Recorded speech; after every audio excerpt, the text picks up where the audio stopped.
अस्सलाम वालेकुम मलगुर उम्मीद तاسو به ټیک ټاک یې زه هومیوپیتھک ډاکټر شبیر احمد تاسو ته مخاطب یم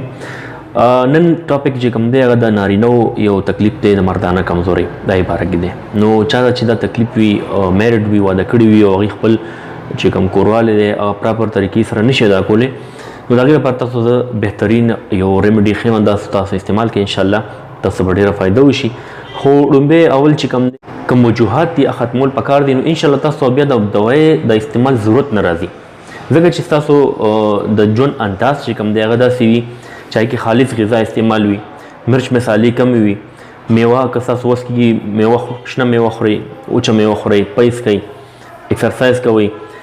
نو ان شاء الله تاسو ته د دوايي د استعمال ضرورت نه راځي او کنه تاسو ډیر زیات اوبیسټی دا موټاپا دا بدن ډیر غټ دی نو هم تاسو مردانه کمزوري وي کنه تاسو ډایبټیک یې مطلب شوګر وي تاسو ته نو هم تاسو ته مسله راپېښېدای شي مردانه کمزوري او کو تاسو ډیپریشن شکار یې ډیر زیات سوچونه کوئ هر ټایم په ذهن باندې بوج وي نو بیا هم تاسو مردانه کمزوري ښکار کېدای شي ورسره چې کم خلک سموکینګ کوي یا څه قسمه نشي کوي سیګریټ کی یا نور داسې نشي کوي نو هغې سره هم دا یو وجه ده د مردانه کمزوري نو کوشش کوئ چې ما کومې خبرې وکړلې دا تاسو خپل ژوند چې کوم دغه دي نیګیټیو خبرې دا لرې کړئ او ښه خوراک صفا سوتره خوراک شروع کړئ نو انشاءالله ستاسو ته به دوایي ضرورت نه راځي خو که نه تاسو دا وجوهات نه وي او بیا هم تاسو تکلیف دی نو زه تاسو یو دوه میډیسن ښیم دا تاسو استعمال کړئ انشاءالله ډېره زیاته فایده به ورته کېږي نو د یو میډیسن نوم دی یوهمبینیم 30 صحیح نه تاسو میډیکل سٹور ته لاړ شئ د هومیوپیتھک سٹور ته او هغې ته به ووایئ چې یوهمبینیم 30 راته راکړه او به تاسو له دا درکړي ورسره به د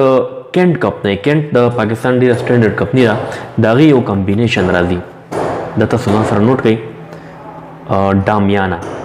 ډراپس صحیح نه نو ډامیانا ډراپس به تاسو راواخلئ د هومیوپیتھک سٹور نه ورسره به راواخلئ یوهمبینیم 30 دا دوه دوايان هم تاسو د هومیوپیتھک سٹور نه راواخلئ یو ډامیانا شو دا ورسل تکتم یو ډامیانا شو یو یوهمبینیم 30 شو دا نومونه ځان سره نوټ کړئ او انشاءالله دا تاسو استعمال کړئ نو ډېر زیاتې فایدې دیږي د یوهمبینیم به تاسو استعمالوئ سهار غرمه ماښام یو ګوټ اوبو کې د ډوډۍ نه نیمه ګنټه مخکې یا نیمه ګنټه پس یو ګوټ اوبو کې 10 قطرې اچوئ صحیح ده دغسې ډامیانا چې کوم ډراپس دي د کینټ کمپنۍ دا سهار غرمه ماښام 10 قطرې یو ګوټ اوبو کې اچوئ بیل به استعمالوئ صحیح یو ګوټ اوبه راواخلئ یوهمبینیم 30 اوبه کې واچوئ وبس کوئ